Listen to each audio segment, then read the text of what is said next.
Hello NBA fans and welcome to the 30th and final episode of the Good, the Bad, and the Ugly series here on the NBA The Week That Was.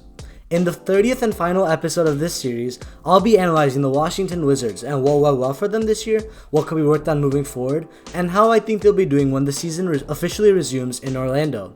So without further ado, let's get right into the 30th episode of the Good, the Bad, and the Ugly series here on the NBA The Week That Was. The Wizards were going into this year without star point guard John Wall and an overall, refreshed team. They had acquired some new pieces through the draft and through free agency and the trading before the season even ended in the 2018-2019 campaign. So coming into the season, the Wizards didn't have the highest expectations for them, but I think they lived up to the expectations they had, being around the 8th or 9th seed and, almost being in the playoff picture, but just barely missing out, which will end up happening in my opinion. First, let's talk about how the Wizards really capitalized on the players that they had in their situation. Starting off with Bradley Beal. The man was snubbed for an all-star spot. He was averaging around 30 points and around 5 rebounds, 5 assists a game. Those are all-star numbers by far, if not all NBA numbers, but because of the average record of the Wizards, he got snubbed. But however, I feel that's very unfair to him, given the fact that Trae Young, who is my favorite player of course, but he was on one of the worst teams in the NBA, yet he was averaging similar numbers to Beal, yet he still made the All-Star game as a starter. So how could Beal not make it off the bench? But Chris Middleton, who's having a great season, no doubt, but who's averaging around 20 points, 5 rebounds, 5 assists. How did Beal, who's averaging 30 points a game, one of the top scorers in the NBA, not make the All-Star game? Regardless of that fact, that's in hindsight now, but Beal has an all-around offensive game that is one of the best in the NBA. His three-point shot is amazing, but he also has very underrated slashing abilities. He has great handles which help him get past bigger defenders, and he has that speed and athleticism to get up there at the rim and really fight against those big guys. And he had some insane dunks, including a post on Andre Drummond, which arguably was one of the best dunks this year.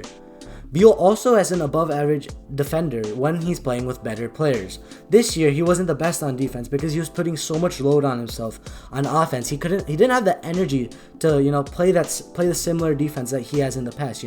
He is a great wing defender, but he wasn't able to have the stamina and energy to play that defense, given the fact that his whole team wasn't able to support him as well as like John Wall could or Otto Porter could in the past on the offensive end. Davis Bertans is another player I want to mention for the Washington Wizards. Bertans was acquired from the Spurs. For the Spurs, he would come off the bench, hit 1 or 2 threes a game. He was just that streak shooter off the bench. However, in Washington, he emerged as one of the best shooters in the NBA. He was very high volume shooter. He was shooting around 8 or 9 threes, despite being a power forward. Yeah, he was making around 4 of them. He was shooting around 42% from 3, and we've given him the nickname the Latvian Laser as an NBA fan base, and he deserves it. I feel he can just get hot like that, and once he's hot, you cannot stop him. He just keeps splashing in those threes, and was great for this Washington offense. Was a great support to Bradley Beal. Bradley Beal was able to use his ISO game, get into good spots to get Bertans around the rim, around the perimeter, get him in good locations to pop that 3 and use his shooting abilities to the best. Another player I really liked for the Washington Wizards this year was Thomas Bryant. He was acquired from the Lakers when the Lakers cut him after they acquired LeBron, and Bryant really emerged as a great offensive center in the Wizards. He averaged around 14 points a game, around 6 or 7 rebounds, which are decent starting and serviceable starting center numbers. He also developed a 3-point shot with the Wizards this year. This Wizards team was really defined by their 3-point shooting, and Thomas Bryant was key to that as well.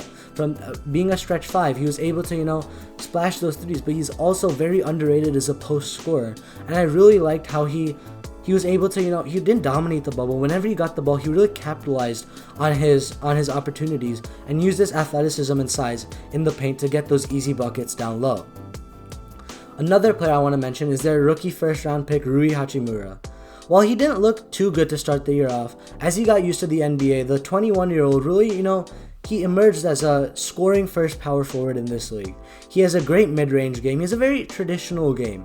He doesn't have the greatest 3-point shot, but he's a great post scorer, arguably the best post scorer that the Washington Wizards have. He has a great mid-range shot, and uses his size, or 6'9", 6'10", but his speed as well, to really capitalize on the slow power forwards that he faces up against, or the smaller small forwards he faces up against. So he's a great post scorer and a solid piece for them moving forward. I feel like Thomas Bryant and Rui Hachimura make an interesting front court pairing for the Wizards moving forward. So overall, despite having a great offense, they were arguably one of the best offenses in the league, around top 10 offense.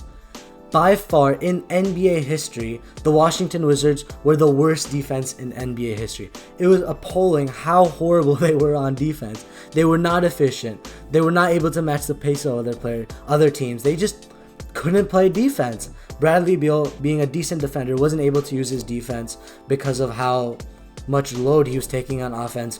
Bertans is slow. He isn't able to play defense. Hachimura is still getting used to the game. While he is a decent wing defender, again, he isn't used to the NBA. Thomas Bryant is one of the worst defenders from the center position. And overall, all the pieces that the Washington Wizards had were not able to play defense. So I'm not even joking. They were one of the worst defenses stats-wise in NBA history. So moving forward, the Wizards really need to focus on acquiring defenders at all positions. I mean, Bradley Beal, if he can get some offensive help from Hachimura and Bryant moving forward, he'll be able to use his wing defensive abilities as well. But getting a better point guard at defense. Overall, they need to improve on defense, and Scott Brooks really needs to focus on the Wizards' defensive abilities in this resumption of the league, but also moving forward in the offseason as well.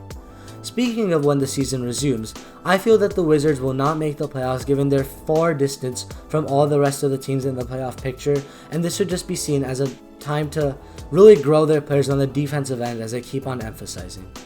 So yeah, I think they just lived up their expectations, but those expectations weren't high. So they did have some good standouts and good pieces moving forward in Bertans, Hachimura, and Bryant, and of course Bradley Beal. But I think teams are looking at acquiring Bradley Beal, and Bradley Beal, despite showing loyalty to the Wizards for all these years, might want to end up in a better situation for him as he enters his prime, or lives through his prime. So let's see how the Wizards deal with this offseason. But they do have some one or two young pieces that they should definitely develop moving forward. And with that, I would like to conclude the good, the bad, and the ugly series here on the NBA, the week that was. I hope you were able to learn about the 2019-2020 NBA season through these 30 videos, learning about each team specifically, but also learning about the NBA as a whole. If you enjoyed this series, please leave a like down below, and if you want to see similar content moving forward, such as analysis for the resumption of the season and postseason analysis, please subscribe as well, and turn on notifications so you know when my videos come out. If you have any feedback for me for the whole series or just this video, please leave it down in the comment section down below. Your feedback is what helps me grow as a channel. So without further ado, I'll catch you in the next video on the NBA, the week that was. See ya!